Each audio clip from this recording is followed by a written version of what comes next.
Starting out in Victoria, British Columbia, the day begins with the hum of the MV Coho ferry beneath my feet.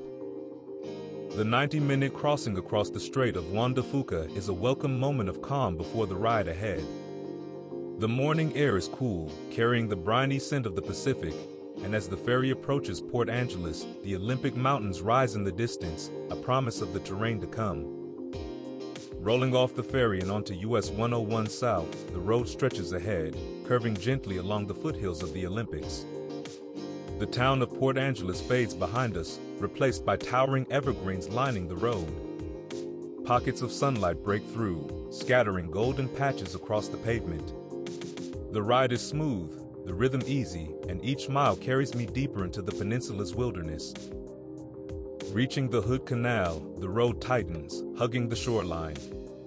The curves are steady and flowing, making for an effortless ride that mirrors the contours of the fjord. The water glistens through breaks in the trees, and now and then, the scent of salt air drifts inland. Hoodsport appears briefly, its small-town charm evident in roadside shops and the occasional seafood stand. Then comes Union, perched along a quiet bend in the canal. These towns invite a slower pace, but the road ahead calls for momentum. Past the canal, the landscape opens up. Tidal flats spread toward the horizon as I approach the southern reaches of Washington. The terrain shifts again, from the tight waterfront curves to long, straight stretches where the sky feels enormous. Willapa Bay comes into view, a vast estuary where sandbars and shallow waters extend toward the Pacific. The road here is an easy cruise, a chance to settle into the ride and let the scenery unfold.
The Columbia River comes into view, wide and glistening in the afternoon light.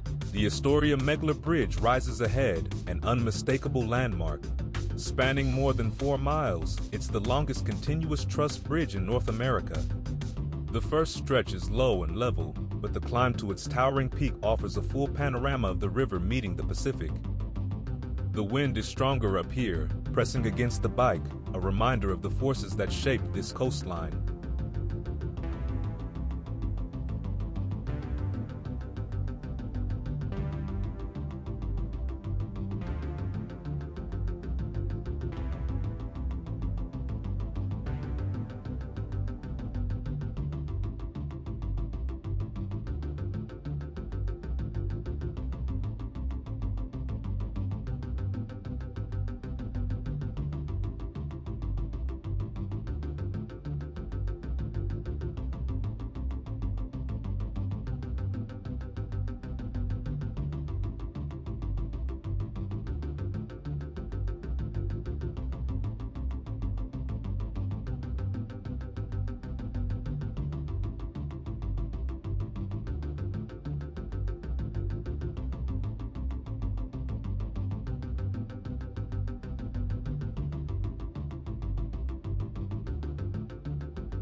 Descending into Astoria, the sense of history is immediate. This is the oldest American settlement west of the Rockies, dating back to 1811. The town's Victorian houses cling to the steep hillsides, and the Astoria Column stands watch from above. The waterfront is busy with fishing boats and the occasional cargo ship, a nod to the town's long maritime tradition.